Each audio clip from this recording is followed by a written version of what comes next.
is-afgaradkan heshiiskan dhex maray waddanka aan walaalanahay Turkiga iyo waddankeenna ay saxiixeen heshiiska ay wada galeen labadeena wasiir arrimaha dibadda ee Turkiga iyo Soomaaliya nuxurkiisana uu ahaa waxbarashada labada dal sidii iskaga kaashan lahayn horumarinteeda sida aad waqtiga gaaban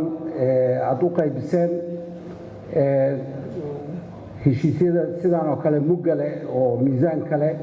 waxtarkana leh aad muxuu ahaa u siiseen hortarinta koowaad aadan ka mahad celinaynaa wasaaradda waxbarashada haddaan nahay mudane guddoomiye heshiiskan shuruudaha ku xiran waxay ahayd in labada dal markii ay labada wasiir arrimo dibadeed ay heshiiska galeen in labada gole muxuu ahaa fulinta labada dal iyo labada gole shacab ay soo ansixiyaan kadibna sida ay tahay muxuu ahaa madaxweynaha labada dal madaxweynayaasha labada dal ay saxiixaan waxaan rabaa inaan golaha sharafta leh ku wargeliyo heshiiskan oo la galay 2016 si aad ku aragteen qaybintii la qaybiyey waddanka Turkiga labadooda gole golahooda muxuu ahaa wasiirada iyo golaha shacabka Turki way ansixiyeen muxuu ahaa annaga maanta joognaa 2016 ilaa hadda cilado farsamaa jiray oo muxuu ahaa ka saaray geedi socodkii nidaamkii lagu soo ansixi lahaa hadda wax hadda aad loogu baahan yahay ma aha inaan gadaal u noqonno fasirno waxa waqtigan ay ku soo gaartay laakiin waa ilaahay mahadiis maantay golaha shacabka iyo hortaalla waxaan codsanaynaa sidii hadda aad wax ku wadeen oo mataqaanaa aan dabaqabadka lahayd muxuu ahaa in aad wax noogu wadaan heshiiskan sida aragtaan waxaa la galay 2016 nuxurkiisuna wuxuu ahaa in labada dal ay iska kaashadaan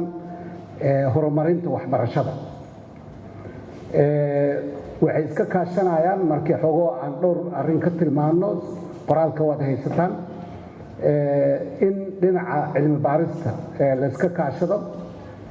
in muxuu ahaa dhinaca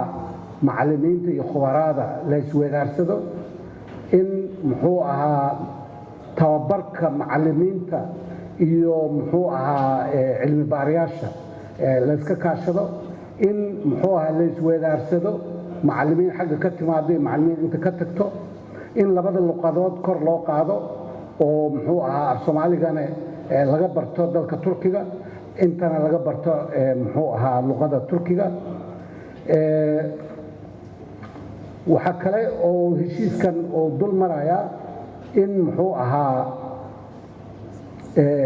manaahijta daabacadooda iyo taakulaynta manaahijta labada dhinac iyo in la iska kaashado in manhajka muxuu ahaa labada dal waxbarashadooda la iska kaashado ayuu ka hadlayaa wuxuu ka hadlayaa muxuu ahaa in deeqo waxbarasho labada dal ay isweydaarsadaan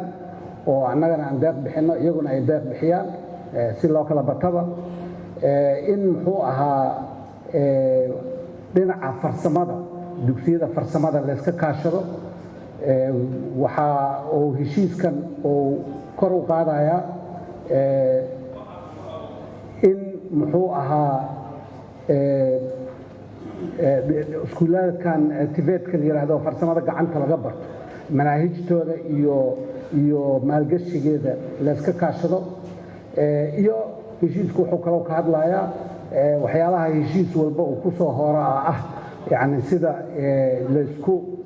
xaq dhowraayo haddii meelaha qaarkood lagu heshii waa in sida loo xalinayo haddaad fiirisid mudane guddoomiye heshiiskan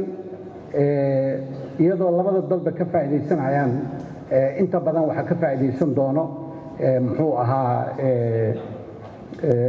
dalkeenna waxaa arkaysaa in wasaaradda waxbarashada hadda muddo aan sugaynay in heshiiskan uu dhaqan galo waan u heelannahay wasaarad ahaan inaan dhaqan gelinno waan u qaabaysannahay keliya miis la iskuguma imaan karo dhaqangelinta heshiiskanna meel ma mari karo haddii aan muxuu ahaa golaha wasiirada iyo golaha shacabka iyo madaxweynaha oo markaa qalinkiis ku duugo aysan dhicin waa fahmaynaa dariiqa ay tahay saxdaa oo inuu maro oo ah in